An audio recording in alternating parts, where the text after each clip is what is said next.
Friends, എല്ലാവർക്കും triple magic words Malayalam tarot റീഡിംഗിലേക്ക് സ്വാഗതം. ഇന്ന് നമ്മളൊരു കളക്റ്റീവ് റീഡിംഗ് ആണ് നോക്കാൻ പോകുന്നത്. നിങ്ങൾ ഇഷ്ടപ്പെടുന്ന വ്യക്തി അല്ലെങ്കിൽ നിങ്ങൾ ബ്രേക്കപ്പ് ആയിട്ടുള്ള നോ കോണ്ടാക്ട് സിറ്റുവേഷനിലുള്ള ആ ഒരാൾക്ക് നിങ്ങളോട് ചെയ്ത ആ ഒരു കാര്യത്തിൽ റിഗ്രഷൻ ഉണ്ടോ, കുറ്റബോധം ഉണ്ടോ, വേദനയുണ്ടോ എന്നുള്ളൊരു കാര്യമാണ് നമ്മൾ നോക്കാൻ പോകുന്നത്. നിങ്ങൾക്ക് ഇഷ്ടമുള്ള അല്ലെങ്കിൽ നിങ്ങൾ ആഗ്രഹിക്കുന്ന ആ ഒരു വ്യക്തിയുടെ ഫേസ് മനസ്സിലേക്ക് കൊണ്ടുവരിക, ബ്രീത്ത് ഇൻ ചെയ്യുക, ഔട്ട് ചെയ്യുക, കോൺസെൻട്രേറ്റ് ചെയ്യുക. ആ പേഴ്സൺ എന്താണ് നിങ്ങളെക്കുറിച്ച് ഇപ്പോൾ ഓർത്ത് വ്യാകുലപ്പെടുന്നത് എന്നുള്ള കാര്യം നമുക്ക് നോക്കാം. ഓക്കെ,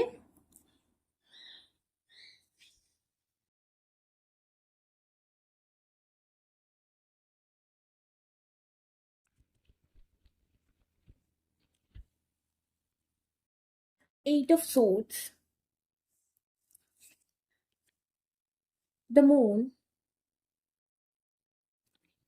ഓക്കെ, തീർച്ചയായും ആ വ്യക്തി നിങ്ങളെക്കുറിച്ച് ചെയ്തതിനെ കുറിച്ച് അല്ലെങ്കിൽ നിങ്ങളോട് മിണ്ടാതിരിക്കുന്നത് അല്ലെങ്കിൽ നിങ്ങളോട് ചെയ്ത ആ ഒരു കാര്യം ഓർത്ത് ഒരുപാട് വ്യസനിക്കുന്നതായിട്ട് കാണുന്നുണ്ട്. The hanged man, the temperance,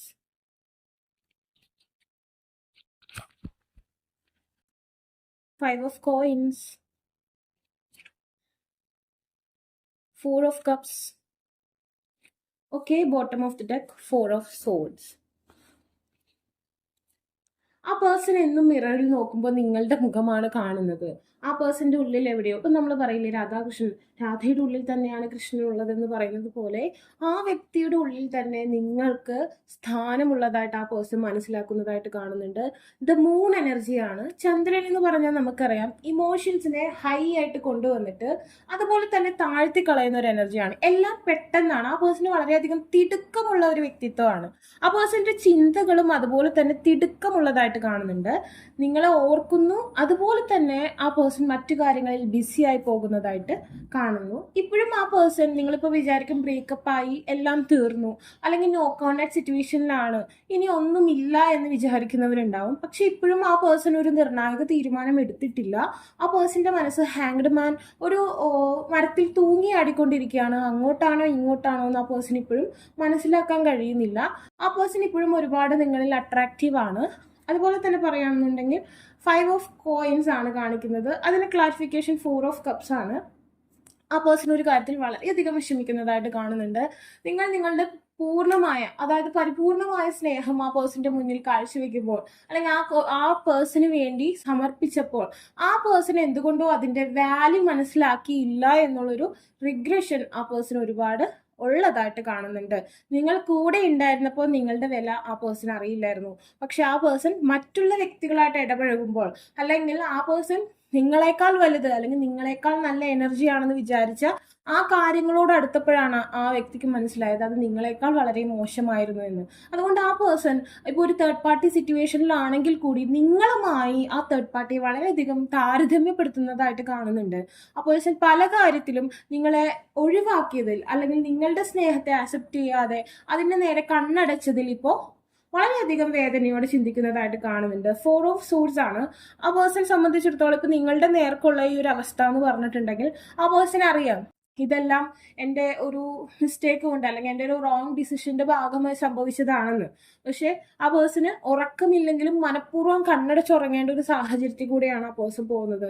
അതായത് എന്താ, ഉറക്കം നടിക്കാനേ ആ പേഴ്സണ് കഴിയുന്നുള്ളൂ. പരിപൂർണമായും നിങ്ങളില്ലാതെ ആ പേഴ്സണ് നിങ്ങളില്ല എന്നുള്ളൊരു സത്യത്തിൽ ഉറങ്ങാൻ ആ പേഴ്സണ് കഴിയുന്നില്ല. ആ പേഴ്സണും ഉറക്കമില്ലാത്ത രാവുകൾ തന്നെയാണ്.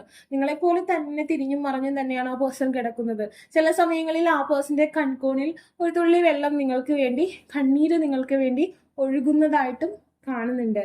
King of swords. പക്ഷെ ആ പേഴ്സന്റെ ആ ഒരു ധാർഷ്ട്യം, അഹങ്കാരം അതിപ്പോഴും നിലകൊള്ളുന്നതായിട്ട് കാണുന്നു. Two of coins. ഇപ്പോഴും ആ പേഴ്സണ് ഒരു ഡിസിഷൻ എടുക്കാൻ ബുദ്ധിമുട്ടുള്ളതായിട്ട് കാണുന്നുണ്ട്. പക്ഷെ അകലെ നിന്ന് ആ പേഴ്സൺ ഇപ്പോഴും നിങ്ങളെ നോക്കി കാണുന്നതായിട്ട് കാണുന്നു. ആ പേഴ്സൺ ഇപ്പോഴും നിങ്ങളുടെ സോഷ്യൽ മീഡിയ അതൊക്കെ ഫേക്ക് അക്കൗണ്ട് വഴിയോ ഏതെങ്കിലും രീതിയിൽ സ്പൈ ചെയ്യുന്നതായിട്ട് കാണുന്നുണ്ട്. The chariot. ആ പേഴ്സൺ ഒരു യാത്രയെക്കുറിച്ച് ചിന്തിക്കുന്നുണ്ട്. ഒരു ലോങ് ഡിസ്റ്റൻസ് റിലേഷൻഷിപ്പ് ഒക്കെ ആണ് നിങ്ങൾക്കെന്നുണ്ടെങ്കിൽ തീർച്ചയായും നിങ്ങൾ ആയിരിക്കുന്ന സാഹചര്യത്തിലേക്ക് ആ പേഴ്സൺ വരാൻ ആഗ്രഹിക്കുന്നു. The two of cups. Again ആ പേഴ്സൺ പേഴ്സന്റെ മനസ്സിലേക്ക് ഒരു ലവ് ബ്ലൂം ചെയ്ത് വരുന്നതായിട്ട് കാണുന്നുണ്ട്. ഈ ഒരു ലവ് ബ്ലൂം ചെയ്ത് വരുമ്പോൾ ഞാൻ പറഞ്ഞു, ഇപ്പോൾ ഒരുപക്ഷെ നിങ്ങൾക്കോ അല്ലെങ്കിൽ ആ പേഴ്സണോ ചന്ദ്രന്റെ അപഹാരം നടക്കുന്നതായിരിക്കാം. ആ ഒരു മൂൺ എനർജിയാണ് ആ പേഴ്സണും നിങ്ങൾക്കും കാണുന്നത്. അതുകൊണ്ട് തന്നെ ഈ പേഴ്സണ് ഇപ്പോൾ നിങ്ങളുമായ ഒരു പ്രണയം റീസ്റ്റാർട്ട് അല്ലെങ്കിൽ വീണ്ടും ഒന്നേ എന്ന് തുടങ്ങണമെന്ന് തോന്നുന്നു. അറ്റ് എ ടൈം അത് എൻഡ് ആയെന്നും തോന്നുന്നു. Death card. ഓക്കെ, ആ പേഴ്സണ് ഒരേ ഇപ്പൊ രാത്രി ആ പേഴ്സൺ നിങ്ങളെക്കുറിച്ച് ആലോചിച്ച് വേദനിക്കുന്നു, നിങ്ങളെ വേണമെന്ന് ആഗ്രഹിക്കുന്നു, നിങ്ങളിലേക്ക് വീണ്ടും കൂടിച്ചേരണം എന്ന് ആഗ്രഹിക്കുന്നു, നിങ്ങളുമായുള്ള ഡ്രീം, നിങ്ങൾ ഒരുമിച്ചുള്ള നിമിഷങ്ങളെക്കുറിച്ച് ഡ്രീം ചെയ്യുന്നു. പക്ഷേ കുറച്ച് കഴിയുമ്പോൾ ആ ഒരു എനർജി ലോസ് ആയി പോകുന്നതായിട്ട് കാണുന്നുണ്ട്. ചിലർക്ക് ഇതൊരു ഡെസ്റ്റിനി പ്രോബ്ലം ആയിരിക്കാം, അല്ലെങ്കിൽ എന്തെങ്കിലും കർമ്മയായിരിക്കാം ഇതിൽ വന്നു കിടക്കുന്നത്. അപ്പോൾ അതൊന്ന് ഹീലായാൽ ഇതിലൊരു 70% ആൾക്കാർക്കും ഇതിലൊരു ജോയിനിങ്, അതായത് കൂടിച്ചേരൽ സംഭവിക്കും, റീകൺസിലിയേഷൻ സംഭവിക്കുമെന്നാണ് കാണുന്നത്.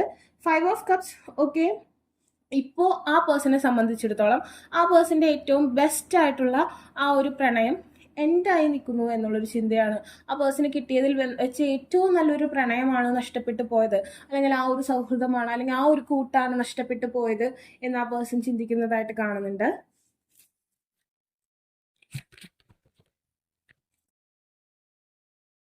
പേ attention to the science. The 10. നിങ്ങൾ നൈറ്റ് മൂങ്ങയെ കാണുകയാണെങ്കിൽ, രാത്രി കാലങ്ങളിൽ മൂങ്ങയെ കാണുകയാണെങ്കിൽ അത് റിലേഷൻഷിപ്പിനെ നെഗറ്റീവായി ബാധിക്കുന്നതായിട്ട് കാണുന്നുണ്ട്. പകൽ സമയത്താണ് നിങ്ങൾ മൂങ്ങയെ കാണുന്നതെങ്കിൽ അത് നിങ്ങളുടെ റിലേഷൻഷിപ്പിന്റെ റീകൺസിലിയേഷനെ സൂചിപ്പിക്കുന്നതായിട്ട് കാണുന്നുണ്ട്. സെക്ഷൽ ആർട്സ്, ആ പേഴ്സൺ നിങ്ങളോട് ഒരുപാട് സെക്ഷൽ ആയിട്ടുള്ള, ഫിസിക്കൽ ആയിട്ടുള്ള അട്രാക്ഷൻ ഉള്ളതായിട്ട് കാണുന്നുണ്ട്. ആ പേഴ്സൺ ഡെയിലി നിങ്ങളെക്കുറിച്ച് ഡ്രീം ചെയ്യുന്നു. സെക്ഷൽ തോട്ട്സ് ആ പേഴ്സണ് വളരെയധികം കൂടുതലാണ്.